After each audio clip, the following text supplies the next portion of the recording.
A German shepherd stands alert beneath the spring sun of Willow Ridge, ears pricked, nose twitching in the warm desert wind. At a lonely mailbox on a forgotten dirt road, a war-torn soldier opens a battered notebook, its trembling pages scrawled with a little girl's desperate words. "I sleep outside if she forgets. Please don't make her mad." Behind a sagging tarp on a rundown farm, a child's small frame is bound by rope inside a filthy hog pen. And when she sees him, one word escapes her lips, fragile, trembling, and powerful enough to shatter a man: "Dad!" No one thought a soldier could hold his ground when the victim was his own daughter. But the dog remembered the scent, and the father remembered his promise. What happens next will make you believe in second chances, and in the quiet kind of miracle that always arrives right on time. Before we begin, tell me where you're watching from. Drop your country in the comments, and if you believe no child or animal should ever be left alone in the dark, hit subscribe. The spring wind swept across the red-dusted streets of Willow Ridge, Arizona, carrying with it the scent of sun-warmed earth and the promise of storms hiding far beyond the desert horizon. James Carter had always imagined homecoming as something joyful, the kind of cinematic return where the war-worn soldier walks through his front door to find peace waiting on the other side. But at 43, the reality of his return was quieter and heavier. The man who stepped out of the sand-colored pickup truck was tall and broad-shouldered, with the sturdy build of someone who had carried too much weight for too long. His face, tanned and weather-beaten, was carved with deep lines around the eyes, the kind earned not by age alone, but by years of dust, blood, and sleepless nights under foreign skies. His once black hair was peppered with streaks of gray, his beard trimmed short but uneven, a careless habit he had picked up during deployment. PTSD clung to him like a second skin, invisible to the world, unbearable to himself, manifesting in the way his hands sometimes trembled without warning, in the moments when loud noises turned his stomach cold. The only constant he could trust was Ranger, the 5-year-old German shepherd seated in the passenger seat, his amber eyes scanning the landscape with an intelligence that seemed almost human. Ranger's coat, a striking mix of black and tan, gleamed in the desert light. He had served beside James in Afghanistan, trained as a K-9 for reconnaissance and emotional support, after a roadside blast nearly ended his service. Since then, Ranger had become more than a companion. He was James's anchor, his therapist, his reason to get out of bed. The dog was cautious but loyal, reserved yet fiercely protective. And though he could not speak, he had a way of sensing James's storms before even James did. As James turned onto the dirt road that led to the house where his daughter now lived, a knot formed in his chest. He hadn't seen Lena in nearly 2 years. 7 years old now, she was the reason he had endured the final years of war. But duty had demanded sacrifices that meant leaving her in the care of Margaret Hale, his late wife's older sister. Margaret had been 39 when tragedy reshaped her life. Once vibrant and social, she had grown bitter after her sister Anna died during childbirth, a bitterness she poured entirely onto James. She blamed him for Anna's death, for being away when it happened, for not being there to save her. Over time, that bitterness hardened into something darker, resentment toward Lena herself. James parked the truck beside a faded wooden mailbox leaning at a crooked angle. The letters Hale were barely visible beneath layers of chipped white paint. He opened it out of habit, expecting nothing more than junk mail or empty air. But instead, a small purple notebook lay inside, its corners chewed and pages crumpled. Across the cover, in messy pencil strokes, were 2 words that stopped his heart: "To Dad." He opened it with careful, almost trembling hands. The handwriting inside was jagged and uneven, the laborious work of a child still learning to shape letters. "Dad, don't knock on the front door. Aunt Margaret locks it. Sometimes I sleep outside if she forgets. I try to be quiet so she doesn't get mad. I miss you. I don't know when you're coming home, but I'm still waiting." James's throat closed. The desert sun felt suddenly too hot, too close. His pulse pounded in his ears as he read the words again and again, searching for some detail that would soften the blow. There was none. Each sentence was a wound. Ranger stirred beside him, tail twitching, ears pricking up. The dog's nose lifted to the wind, sniffing something James could not detect. A low growl vibrated in Ranger's chest, Not aggression, but warning. Then James's phone buzzed. A neighbor's voice came through, hesitant but urgent. "Mr. Carter, I don't want to get involved, but I think you should know. I heard crying from the Hale place last night. Sounded like a kid. Might be your girl. It was coming from the animal pens." James's body moved before his mind did. The notebook fell to the passenger seat as he threw the truck into gear. The engine growled to life, tires kicking up clouds of red dust as he sped down the narrow road. His breathing grew shallow, not with fear of what he might find, but with fury that this could have been happening while he was halfway across the world, fighting other people's wars. The Hale property appeared on the horizon, a lonely patch of land surrounded by weather-beaten fences and sagging sheds. The house itself was once charming, white clapboard walls, a porch with a swing, but now it looked neglected, its paint peeling, windows grime-coated. A rusted windmill creaked in the breeze. James parked just beyond the front gate. Ranger leapt from the truck, nose to the ground, moving with purpose. James followed, every muscle in his body drawn tight. He pounded on the front door. Once, twice. Silence. Only the faint creak of wood in the wind. Then, from the back of the property, a sound. Soft. Broken. Like the sob of a wounded animal. Ranger's head snapped toward it instantly. He barked once, sharp, insistent, and took off at a sprint, pulling James toward the source. They rounded the corner of the house, past the decaying barn and piles of rusted equipment, and then James saw it. A crude animal pen built from warped wooden slats and patches of wire fencing, covered with a torn tarp that flapped weakly in the wind. The stench of damp straw and animal waste stung his nose. "Lena?" His voice cracked against the silence. There was a pause, a long, unbearable pause, before a tiny voice answered. It was hoarse and trembling, as if scraped raw by days of crying. "Dad!" Time stopped. James's knees nearly buckled. He forced himself forward, his heart slamming against his ribs. Peering beneath the sagging tarp, he saw her. Lena Carter, his daughter. She was so much smaller than he remembered. Thin, painfully so, her limbs delicate and bird-like beneath a threadbare pink t-shirt that clung to her frame. Her blonde hair, once bright and full of life, was now tangled and dirty, hanging across a face smudged with dirt and tears. Her wrists were bound with coarse rope, the skin beneath rubbed raw and red.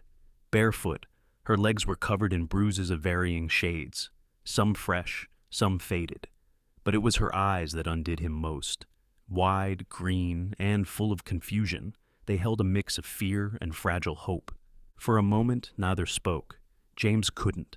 The weight of guilt, for leaving, for trusting the wrong person, for failing to protect his own child, crushed him from the inside out. Ranger pressed against his leg, sensing the tremor in his breathing. "Dad!" Lena whispered again, the word barely more than a breath. It was all he could do not to collapse then and there, but he knew he couldn't. Not yet. Not until she was safe. And yet, as the desert wind howled around them and Ranger's low growl filled the air, James also knew that this was not a battle he could end tonight. It would not be as simple as cutting a rope or driving away. The real war, the one for Lena's safety, her childhood, her trust, was only beginning. He knelt, tears stinging his eyes, and whispered back, "I'm here." The girl blinked slowly, as if making sure this wasn't just a dream. And then for the first time in years, their eyes met. Father and daughter, both broken, both scarred, both clinging to the same desperate hope, that this time, love might be enough to save them. The tarp rustled, the pen creaked. Somewhere inside the house, a door slammed. The sound pulled James back into the moment, reminded him that the danger wasn't over. But for now, none of that mattered. All that mattered was the trembling little voice still echoing in his ears. "Dad!" And with that, the chapter of silence ended, and the war for his daughter's life began. James Carter's breath came in shallow bursts as he stared into the dark, straw-littered pen where his daughter sat bound and trembling. The late afternoon light filtered through the torn tarp overhead, striping Lena's small face with slanted beams of gold and shadow. His fingers, scarred and hardened by years of war, shook as they reached for the knife clipped to his belt. It wasn't the kind of trembling that came from fear, but from a rage so deep it made his muscles tighten and his heartbeat roar in his ears. He sliced through the coarse rope around Lena's wrists with practiced precision, the blade parting the strands as if they were nothing. The child flinched as the rope fell away, drawing her thin arms close to her chest like a small animal afraid of being struck. "Lena," he whispered, his voice unsteady, "you're safe now." The little girl didn't answer.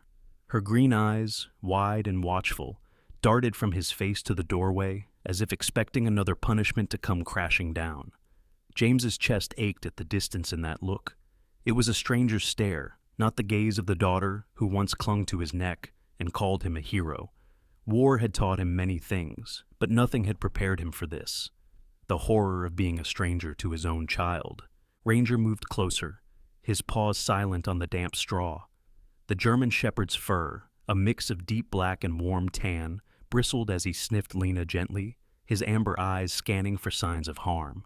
He let out a soft whine and then positioned himself between her and the open doorway, his body forming a living shield. It was instinctive, the same instinct that had saved lives on the battlefield, now focused entirely on the trembling girl before him. "Dad?" The word was small, broken, uncertain. James swallowed hard. "Yes, sweetheart, it's me. I'm here now." Before he could say anything more, the sharp slam of a door echoed across the yard. Margaret Hale appeared, striding toward the pen with a fury that twisted her features into something almost monstrous. She was 46, tall but stooped slightly from years of bitterness that seemed to weigh on her spine. Her once auburn hair had faded to a dull, sun-bleached brown, chopped short, as if practicality had long ago replaced vanity. Deep lines etched around her mouth and eyes spoke not of laughter, but of resentment and anger carved over decades. "What do you think you're doing?" she shouted, her voice shrill enough to slice through the desert wind. "You can't just break into my property like this, James. This is trespassing." James stood his ground, pulling Lena gently to her feet. She wobbled, unsteady on her bare, bruised legs. "Your property?" he hissed. "This is my daughter." Margaret's thin lips curled into a bitter sneer. "She's a liar and a troublemaker. She needed discipline. Someone has to teach her respect." Ranger stepped forward with a deep, rumbling growl that silenced the air. His ears pinned forward, teeth flashing just enough to make the warning clear. Margaret froze mid-step, her self-righteous fury faltering under the weight of the dog's protective stance. "Call off that animal!" she snapped, though her voice trembled slightly. James's eyes hardened. "He's protecting her, something you clearly don't know how to do." "Protecting her?" Margaret spat. "I've cared for her for years while you were off playing soldier. Too busy to bother with your own child. Don't stand here pretending you're some hero now." The words hit harder than James expected. They found the cracks already splitting open inside him, the guilt he had tried to bury beneath medals and missions. He had told himself that his service was for Lena's future. But standing here now, holding a shaking little girl who barely recognized him, he wasn't so sure. "She's my daughter," he repeated, his voice quieter but firm, "and I will not let you hurt her again." Margaret crossed her arms, her chin lifting defiantly. "If you walk off with her, I'll have you arrested for kidnapping. You're not her legal guardian anymore, James. The courts gave that to me. Remember?" The reminder struck like a blow. It was true. When he had deployed overseas again 2 years ago, he had signed over temporary guardianship. He had believed, foolishly, that family would mean safety. Now that signature felt like a betrayal. Lena pressed closer to his leg, clutching the fabric of his jeans with small shaking hands. Her lips parted, and words spilled out in a voice so fragile it barely carried beyond the pen. "She says I made Mom die, because I was born." The world seemed to stop. James felt the ground tilt beneath him. He knelt to meet Lena's eyes, his voice breaking. "No, no, baby. That's not true. Your mom loved you. She would want you to be safe, to be happy. None of this is your fault." Tears streaked down Lena's dirty cheeks, and she buried her face in his chest. The dam of her silence finally cracked. "She doesn't feed me if I'm bad. Sometimes I sleep outside. Sometimes she says I'll go to an orphanage if I tell anyone." Ranger let out another low growl, sensing the storm in James's chest before it could erupt. But James stayed calm, or at least he tried. Fury without control wouldn't save Lena, logic and action would. He pulled his phone from his pocket and dialed the number he had memorized years ago, but hoped never to use. "Child Protective Services," a woman's steady voice answered. "This is James Carter," he said, each word measured. "I'm reporting abuse. My daughter is being held here against her will. She's malnourished, injured, and terrified." The voice on the other end shifted from polite formality to brisk urgency. "We're dispatching a team. Stay where you are, Mr. Carter. Do not leave the scene. Law enforcement will meet you there." Margaret's face twisted with rage. "You're making a mistake, James. They'll laugh you out of court. You've been gone for years. No one's going to hand her over to a stranger." James rose to his full height, towering over her. "I may have been gone, but I'm no stranger. I'm her father, and I'm not leaving without her." The standoff held in the hot spring air, silence settling heavy between them.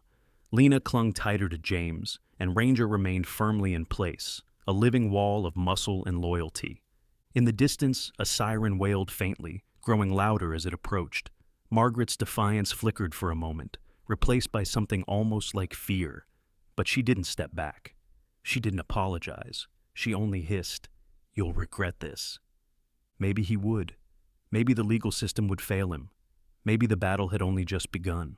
But James knew one thing with absolute certainty as he held his daughter close and felt the warmth of her heartbeat against his chest. He would never regret fighting for her. Ranger pressed against Lena's side, tail low but steady, his amber eyes locked on the woman who had hurt her. The dog's message was clear and primal. No one would harm her again. And as the red and blue lights crested the ridge, painting the fading sky with streaks of justice, James whispered into Lena's tangled hair, "No one will ever hurt you again. I promise." The words weren't just for her. They were a vow to himself, a vow that the war for his daughter's safety had only just begun.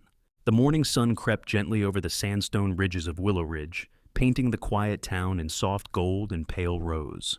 The desert air was cool for once, carrying the scent of blooming sage and the faint metallic tang of rain long past. James Carter drove slowly through the narrow streets, one hand gripping the steering wheel, the other resting protectively over Lena's small hand.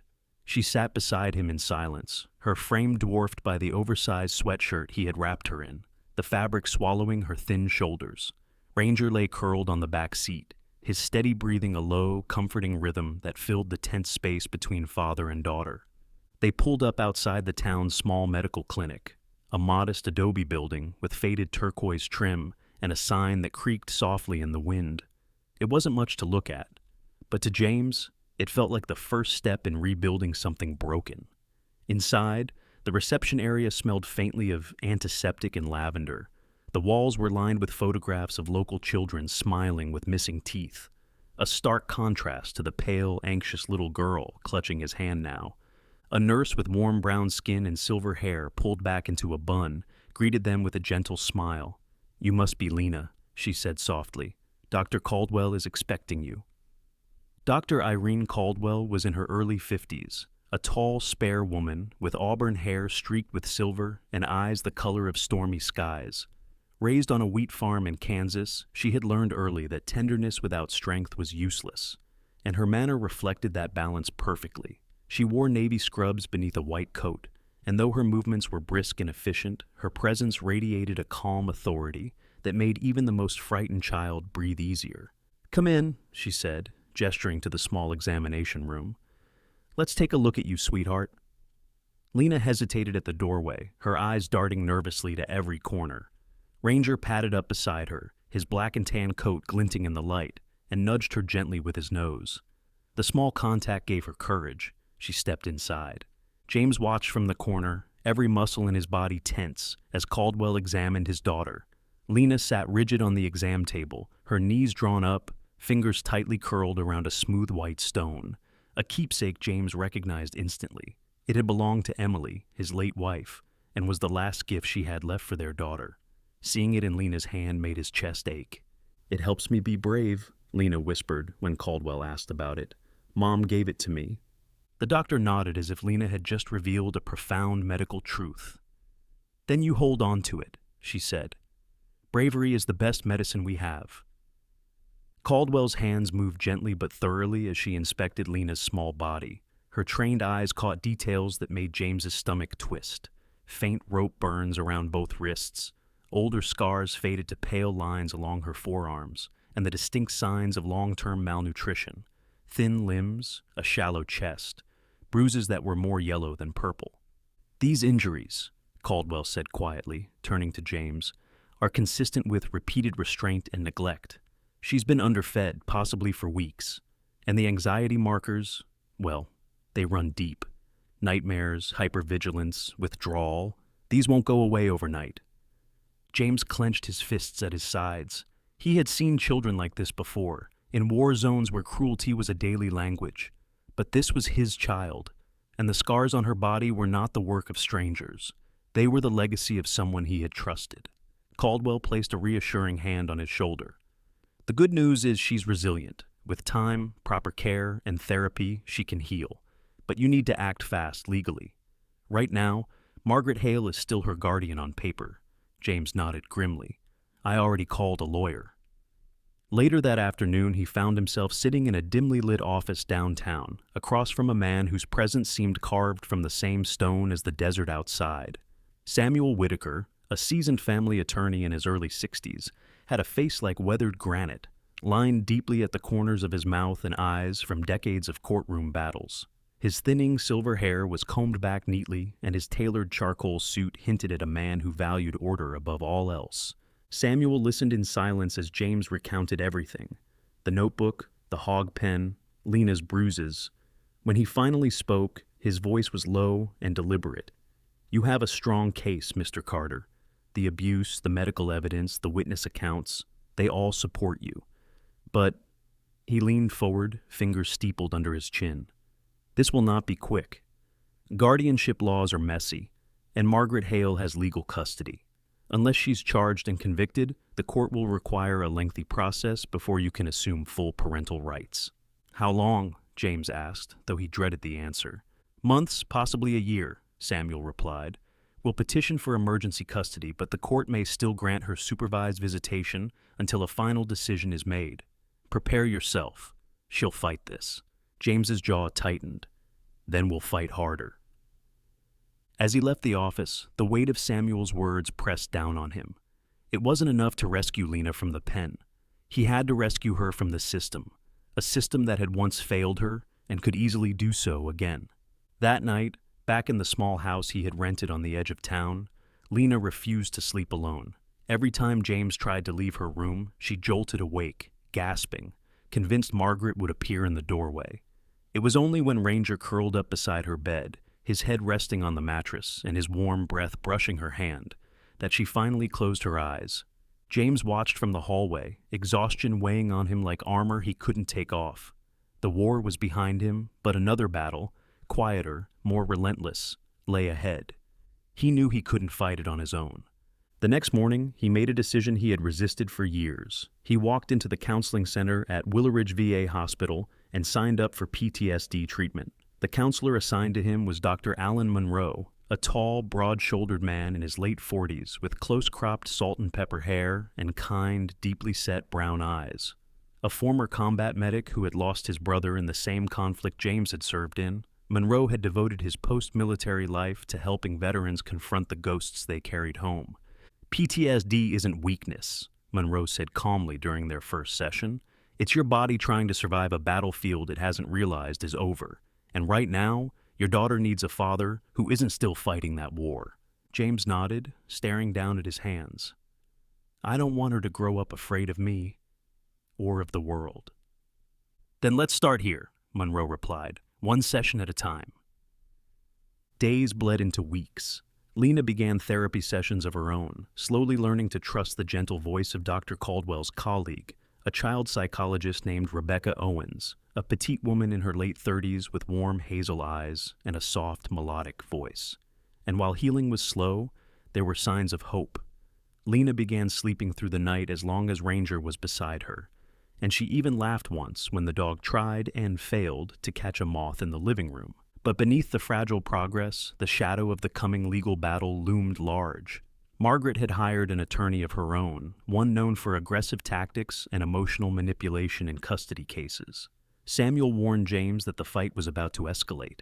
Still, James felt a strength he hadn't known before. He had faced enemies armed with guns and bombs. This time, he would face one armed with lies and paperwork, and he would not lose. Late one evening, as Lena drifted off with Ranger's steady presence at her side, James sat by her bed and whispered a promise into the soft glow of the nightlight. "We're going to win this, sweetheart. I don't care how long it takes. You're coming home for good." The wind over Willow Ridge carried with it the smell of dust and orange blossoms, a strange mixture of harshness and new beginnings. It was mid-April now, and the spring sun had begun to soften the edges of the desert town.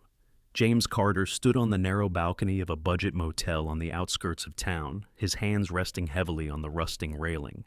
The view was unremarkable: a stretch of cracked pavement, a flickering neon sign, a gas station beyond, but it was the closest thing to home he and Lena had for now. Behind him, his daughter sat cross-legged on the faded carpet, a small box of crayons spread out around her like scattered treasure. She was drawing something on a sheet of paper, her tongue poking from the corner of her mouth in quiet concentration. It was the first time James had seen her draw since bringing her from Margaret's house. It was also the first time he had heard her hum. Ranger lay near her, his large body curled protectively by the door. At 7 years old, the German Shepherd still carried the disciplined poise of his K9 training: deep chest, strong legs, black and tan coat glinting under the dim motel light. But when it came to Lena, he was something else entirely. Every night, when she woke screaming from nightmares, he would climb gently onto the edge of her bed and rest his head on her chest until the trembling stopped. She had once whispered to James, "He makes the bad dreams go away." The war James fought now was nothing like the ones he'd known. There were no rifles or sandstorms, no enemy positions marked on maps. This was a war fought with paperwork, affidavits, and evidence, and it was far more exhausting. Each day began the same, with coffee gone cold on a cheap motel table and a growing pile of documents spread across it. James had become an investigator in his own story. He spent hours taking photographs of Lena's injuries, cataloging the scars and bruises with meticulous notes. He recorded her quiet, halting recollections of abuse, never pushing her, always letting her speak when she was ready. His next step was to gather outside testimony. One by one, he visited the neighbors near Margaret's property. Most were hesitant to speak. Willow Ridge was the kind of town where people minded their own business, but eventually a few voices broke the silence. One of the first was Eleanor Marks, a retired school teacher in her late 60s, with silver-white hair, always tied neatly in a bun, and glasses perched on the bridge of her nose. Eleanor had taught generations of Willow Ridge children and was known for her gentle but unyielding sense of justice. "I've seen that little girl wandering the yard alone after dark," she said, her voice trembling with anger. "I called out once, asked if she was all right. Margaret shouted from the porch that everything was fine, but the way Lena flinched..." She stopped, shaking her head. "It wasn't fine." Another came from Clint Hayes, a wiry man in his mid-50s who ran a feed store down the road. Clint was rough around the edges, with sunburnt skin, a salt and pepper beard, and a limp from a tractor accident years back. "Heard yelling plenty of nights," he admitted. "Wasn't sure if I should call someone. Wish I had now." Each testimony, each recording, each photo became a piece of a puzzle, one James was determined to complete. He submitted them all to Child Protective Services, where social worker Nora Pierce, a tall woman in her early 30s with sharp cheekbones and an even sharper mind, coordinated the investigation. Nora had been relentless since taking on Lena's case, pushing for home inspections and interviews with neighbors. What they found during a surprise inspection at Margaret's house was worse than anyone expected. Hidden behind a false panel in the kitchen pantry were stacks of documents, falsified expense reports, bank records, and uncashed assistance vouchers meant for Lena's care. The funds, meant to provide food and health care, had instead been siphoned into online shopping sprees, expensive salon treatments, and a new set of tires for Margaret's car. "This is fraud," Nora said during their follow-up meeting, her voice tight with disgust. "It's not just abuse now, it's criminal misappropriation of state aid. This changes everything." But Margaret wasn't backing down. Within days of the investigation becoming public, she had hired Richard "Rick" Calloway, a high-profile family law attorney from Phoenix. Calloway was in his late 40s, with slick black hair, a meticulously tailored navy suit, and a reputation for playing dirty. Known for exploiting loopholes and weaponizing public opinion, he was often described as a courtroom shark, and he wore that title with pride. "Your ex-client is unstable," Margaret declared on a live-streamed interview she arranged with a local news blogger. "He's a war veteran with psychological issues. I worry for my niece's safety." The smear campaign spread quickly. Social media posts appeared accusing James of being violent, unstable, even dangerous. Old photos of him in uniform, taken during combat deployments, were circulated with captions like, "Would you trust this man with a child?" James watched it all unfold from the motel room, fists clenched, heart pounding. Every accusation was a twisting blade, but he refused to let it break him. "This is what they do when they have no defense," his lawyer Samuel reminded him during one late-night call. "They throw mud. Our job is to stay clean and keep building the case." Meanwhile, the community's attention had turned sharply toward the situation. The local newspaper ran a front-page story: "Child abuse allegations rock Willow Ridge." A small crowd gathered outside the courthouse one afternoon holding handmade signs that read, "Protect the children" and "Justice for Lena." Some people stopped James on the street to offer support. Others avoided his gaze entirely, afraid of being drawn into the storm. Inside the motel room, James focused on keeping life as normal as possible for Lena. They developed small rituals: morning walks with Ranger through the nearby park, coloring sessions after therapy, bedtime stories read in a soft, steady voice. And every night, Lena would draw. Her pictures were simple but telling: a house with a door left open, a girl holding a dog's paw, a bright sun overhead. One night, she showed James a drawing of 3 stick figures: a man, a girl, and a dog, all standing together. "It's us," she said shyly. "Yeah," James whispered, his throat tightening. "It's us." But even in these quiet moments, the trauma lingered. Some nights Lena woke screaming, her small body drenched in sweat, eyes wide with terror. Ranger was always the first to reach her, climbing up beside her and resting his heavy head gently against her chest. James would sit nearby, whispering softly until her breathing slowed. "You're safe," he'd tell her over and over. "You're safe now." Weeks passed, and the battle lines hardened. Margaret filed for an emergency injunction to suspend James's visitation rights, citing mental instability. The motion was denied, but it was a clear sign that the fight was far from over. James countered with a petition to revoke Margaret's guardianship entirely, submitting the growing mountain of evidence as proof of her unfitness. The hearing date was set, and as it approached, James felt the familiar surge of adrenaline he'd known in combat, the quiet before a decisive strike. This wasn't a battlefield in a foreign land. This was home, and the stakes were higher than anything he had ever fought for before. The morning sun spilled through the stained glass windows of the Willow Ridge County Courthouse, scattering fractured beams of light across the polished marble floor. It was the kind of spring day that might have felt hopeful under different circumstances, but for James Carter, it felt like marching toward another battlefield, one without sandbags or rifles, but just as unforgiving. Dressed in a simple charcoal suit that felt alien compared to the uniforms he'd worn all his life, he stood outside courtroom 3B, his hands buried deep in his pockets to hide the slight tremor he couldn't quite control. Ranger sat obediently beside him, the 7-year-old German shepherd's amber eyes watchful and calm, his presence a silent anchor as the tide of tension rose. Lena clung gently to James's sleeve, her small hand warm against the rough fabric. She was wearing a soft yellow dress, one she had picked out herself on their first shopping trip together, and her hair was neatly brushed, though a few rebellious strands had escaped and framed her pale, freckled cheeks. She looked fragile but determined, a small figure preparing to face a world that had been unkind.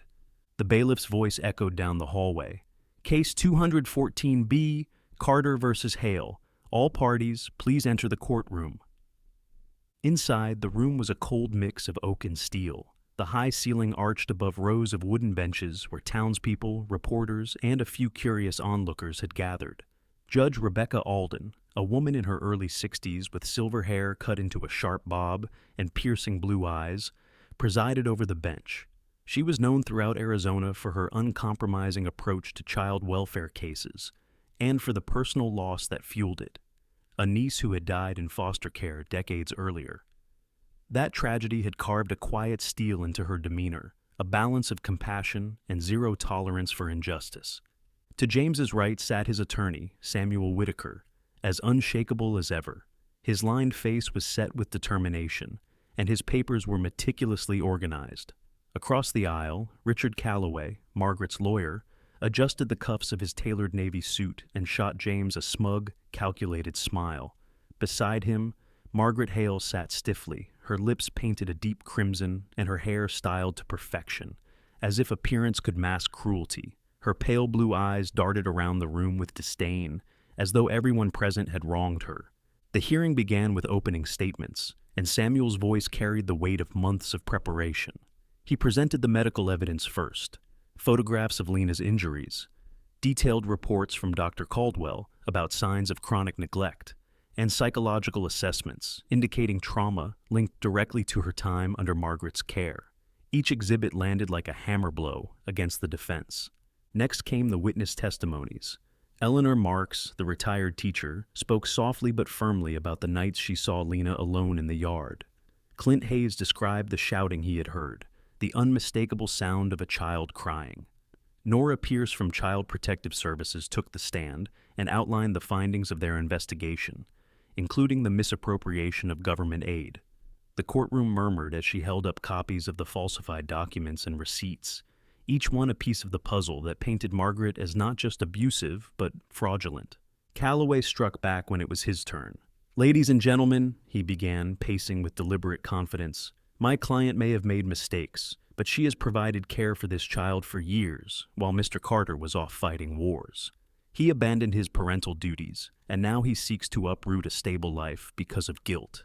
He then turned his attention directly to James. "Mr. Carter," he said with a faux sympathetic tone, "you have been diagnosed with PTSD, correct?" "Yes," James answered, steady but not defensive. "Is it true that you suffer from night terrors, flashbacks, that you are in therapy for anger management?" Samuel rose. "Objection. Relevance." "Overruled," Judge Alden said, her gaze sharp but fair. "Proceed, Mr. Calloway." James inhaled slowly. "Yes, I have PTSD, like many veterans, but I am in treatment. I attend therapy every week. I have never, not once, harmed my daughter or anyone else since returning home." At that moment, Dr. Alan Monroe, James's therapist, took the stand. Tall and composed, his steady voice commanded the room. "PTSD is not a disqualifier for parenthood," he explained. "Mr. Carter has made significant progress. In fact, his commitment to recovery stems from his desire to be the father his daughter deserves. In my professional opinion, he is entirely capable of providing a safe and nurturing environment." The tide in the courtroom shifted slightly. Calloway frowned, clearly irritated that his line of attack had been neutralized. Still, Margaret had one last card to play. She stood, her hands clasped dramatically. "Lena doesn't even know him anymore," she declared. "I raised her. I fed her. I was there when he wasn't. She's confused, and I worry she's being manipulated. It was a gamble, and it failed." Judge Alden turned to Lena. "Sweetheart, do you want to say anything? You don't have to, but you can if you'd like." The room held its breath. Lena looked up at her father, then down at the small white stone clutched in her hand, the one her mother had given her. Slowly she stepped forward, her small shoes tapping softly on the polished floor. Her voice trembled, but she forced herself to continue. "I don't want to sleep on the porch anymore. I don't want to sleep in the barn. I just want to sleep in a bed, like other kids." Silence. Then a single sniffle from someone in the gallery. Even Judge Alden blinked slowly, as if steadying herself. The final statements were almost unnecessary. The evidence had spoken for itself, but Lena's words had carved their own undeniable truth into the proceedings. Judge Alden leaned forward, her voice clear and decisive. After reviewing the evidence, including medical documentation, witness testimony, and financial records, and considering the best interests of the child, This court hereby grants temporary guardianship of Lena Carter to her father, James Carter. Miss Margaret Hale is prohibited from contacting the minor until the final custody hearing. The court will convene again in 90 days to review permanent arrangements. The gavel struck once, firm and echoing. James closed his eyes, the breath he'd been holding finally leaving his body. Lena wrapped her arms around him, pressing her face into his chest. Ranger nudged at her leg with his nose, tail thumping softly against the courtroom floor. Outside, the spring air felt warmer, lighter. A young reporter named Maya Flores, a petite woman in her late 20s with dark cropped hair and a relentless curiosity in her brown eyes, was waiting by the courthouse steps. She had been covering the case for the local news station, and her reports had already begun to draw regional attention. "Mr. Carter," she said, holding up a microphone, "how does it feel to know Lena is safe tonight?" James hesitated, his eyes flicking to Lena. "It feels," he said finally, "like the first step toward home." That night, he submitted his resignation request to the Army. It was time to trade one kind of duty for another, to be present every day for the child who needed him most. The air over Willow Ridge had changed by late May. The sharp edge of spring winds had softened into gentle warmth, and the desert that once felt barren now carried the scent of mesquite blooms and new beginnings. For the first time in years, James Carter woke each morning not to the sound of sirens or gunfire echoing in his mind, but to the laughter of children drifting from the yard behind his modest home. It wasn't much, just an empty plot of land that had once been overrun by tumbleweeds and rusted fencing. But now it had a name: Willow Yard. What started as a simple idea had turned into something far greater. James had envisioned a safe outdoor space where children who had suffered, like Lena, could come together to learn, to grow, and most importantly, to heal. Volunteers from the community built benches out of reclaimed wood. A local carpenter donated a chalkboard. Parents planted rows of sunflowers along the edges, and James himself had hung strings of soft amber lights that glowed like fireflies as the sun dipped below the horizon. Lena loved it here. In the weeks since the temporary custody ruling, she had begun to blossom in small but significant ways. At first, she had been timid, reluctant to speak, hesitant to play, but day by day, she started to open up. She painted small flowers on the chalkboard's frame, told stories to Ranger while he lounged lazily under the shade of a cottonwood tree, and even read aloud during morning lessons. Her voice was still soft, but it no longer trembled. Ranger, now affectionately called Professor Paws by the children, had found a new purpose too. The 7-year-old German shepherd patrolled the yard with calm authority, his black and tan coat gleaming in the sunlight, amber eyes always alert. Children who had once recoiled from adults now ran their hands through his fur without fear. When a child cried, he'd nuzzle close. When one panicked, he'd sit still and let them lean against his steady weight. He wasn't just a dog here. He was a teacher in patience and trust. One afternoon, as James set out a basket of chalk and notebooks, he noticed a boy standing hesitantly at the gate. He was tall and lanky, about 15, with messy chestnut hair that fell into his hazel eyes. His clothes were worn, a faded blue hoodie, frayed jeans, sneakers that had seen better days, and his posture was defensive, as if he expected to be turned away. "Hey there," James said gently. "You looking for someone?" The boy swallowed, his voice hoarse. I heard Lena comes here." James studied him for a moment, then recognition flickered. This was Ethan Hale, Margaret's son, the nephew Lena had once spoken about in whispers. The boy had disappeared into the background during the investigation, choosing to stay with a distant relative rather than return to his mother. "She's here," James said after a pause. "Would you like to talk to her?" Ethan hesitated, gripping the strap of his backpack so tightly his knuckles turned white. "Only if she wants me to."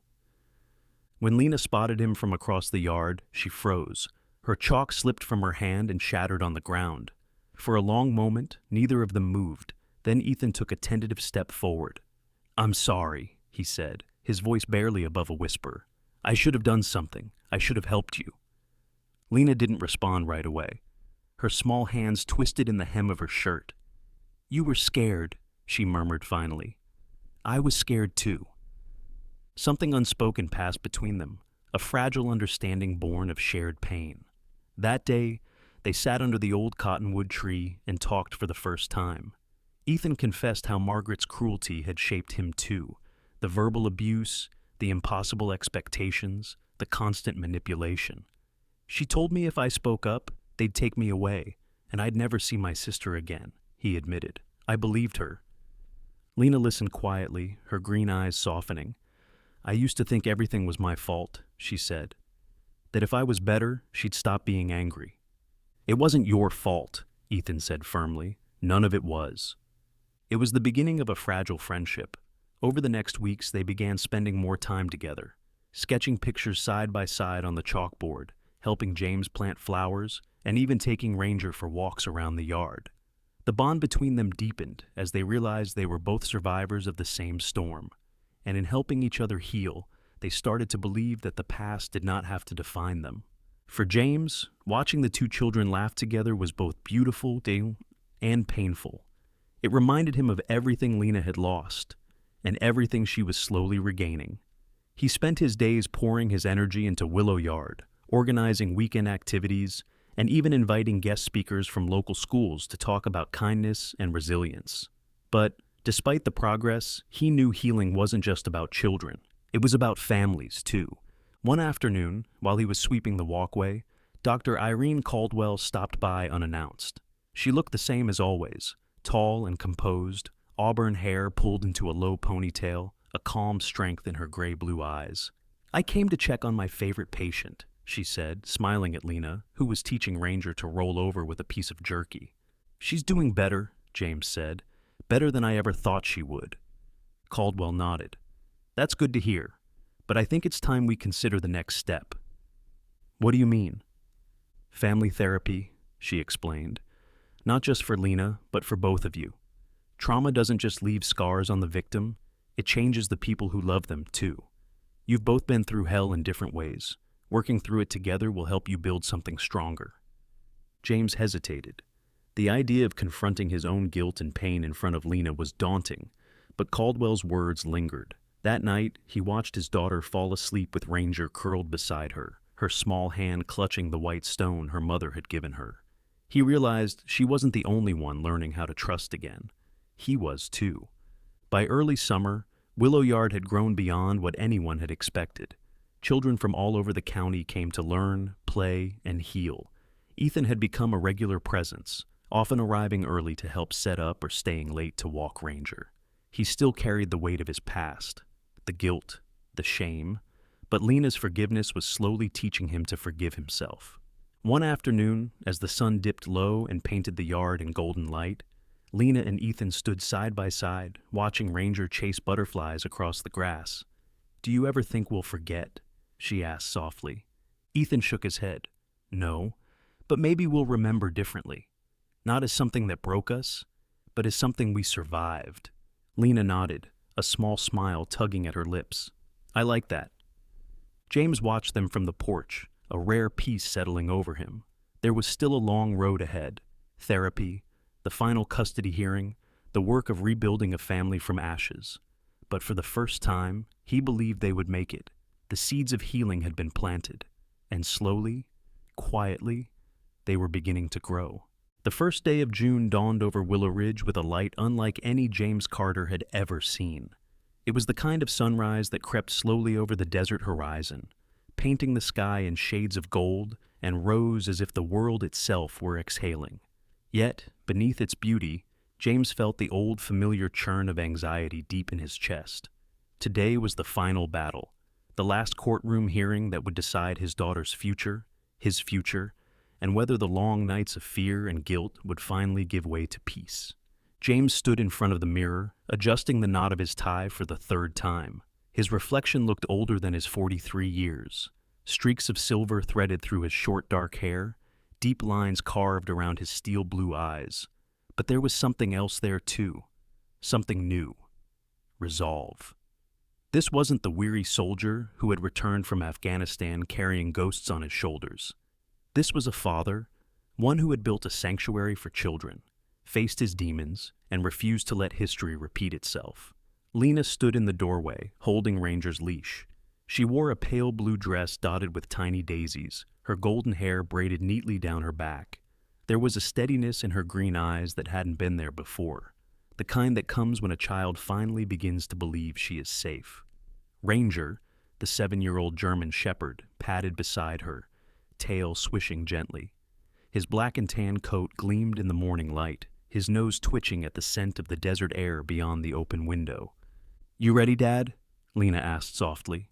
James turned, smiling despite the tightness in his chest. "More ready than I've ever been." The courthouse steps were lined with familiar faces, reporters clutching microphones, neighbors from Willow Ridge holding handmade signs that read, "Justice for Lena" and "Protect our children." Word of the case had spread far beyond their small town, turning into a rallying cry for reform. James nodded to Maya Flores, the young reporter who had followed their story from the beginning. She flashed an encouraging smile, her dark eyes gleaming with anticipation. Inside courtroom 2C, the air was charged with tension. Margaret Hale sat at the defense table, her once perfectly styled hair now dull and frizzy, her expensive navy suit doing little to hide the tremor in her hands. The woman who had once controlled every room she entered now looked small, diminished by the weight of her own actions. Beside her, her attorney Richard Calloway shuffled papers with a grim expression, knowing the evidence stacked against them was insurmountable. Judge Rebecca Alden presided once again, her silver hair pulled into a tight bun, her gaze steady and unwavering. "This court convenes today for the final custody hearing in the matter of Carter versus Hale," she announced. "We will also address the criminal charges brought forth against Miss Margaret Hale." The prosecution laid out the case piece by piece. Photographs of Lena's injuries, medical records documenting chronic neglect, sworn statements from neighbors, audio recordings of Margaret's verbal abuse, and financial documents proving she had embezzled nearly $50,000 in government assistance intended for childcare. It was damning evidence, and the courtroom was silent, except for the occasional rustle of paper. Margaret's defense was a hollow echo of her former confidence. She claimed stress, misunderstanding, even love. But when the prosecutor played a final recording, Margaret screaming that Lena deserved the porch for killing her mother, any remnants of sympathy in the room vanished. When it was James's turn to testify, he rose slowly, buttoning his jacket. "I failed my daughter once," he said, his voice steady but thick with emotion. "I left her in the hands of someone I thought would love her. And every day since I've carried that guilt. But I am here now. I've built a safe home, a support network, and a future for her. I will never leave her again." Then came Lena's testimony. Small and solemn, she walked to the witness stand, holding the white stone, the last gift from her late mother, tightly in her palm. She spoke softly but clearly, telling the court about the nights she slept in the cold, the hunger, the fear of footsteps in the hallway.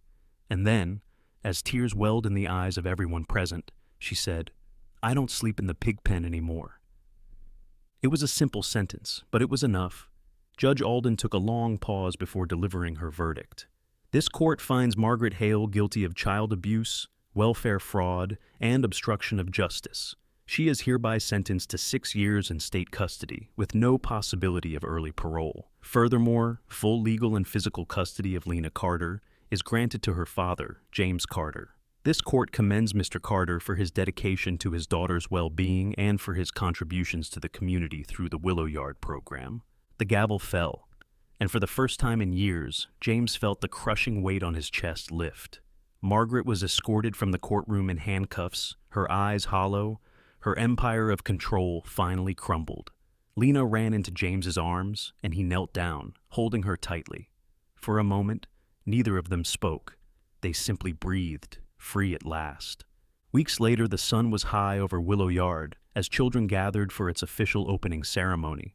Rows of wildflowers lined the fences, and the air was filled with the sounds of laughter and music.